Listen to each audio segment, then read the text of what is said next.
వినండి, ఇరుసుని చూసుకొని పురుషుణ్ణి పొడగొట్టుకుందంట. అంటే తెలుసా మీకు ఈ సామెత? పెద్దలకు తెలుస్తుంది. ఇరుసుని అంటే పురుషుడు ఉన్నాడు, కానీ ఇరుసుడు అంటే పొగడేవాడు ఉంటాడు అన్నమాట.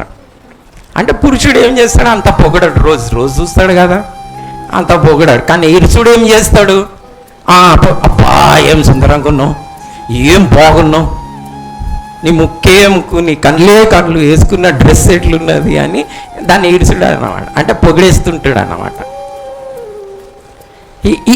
నేను ఇంత బాగున్నానా, నా మొగ్గడు ఎందుకు కేరీ చేస్తలేడు నన్నని ఇంతటి పోతే అటు 2 దినాలలో ఇడిచిపెట్టేసిండి, పురుషుని పోగొట్టుకున్నాడు అని అర్థం.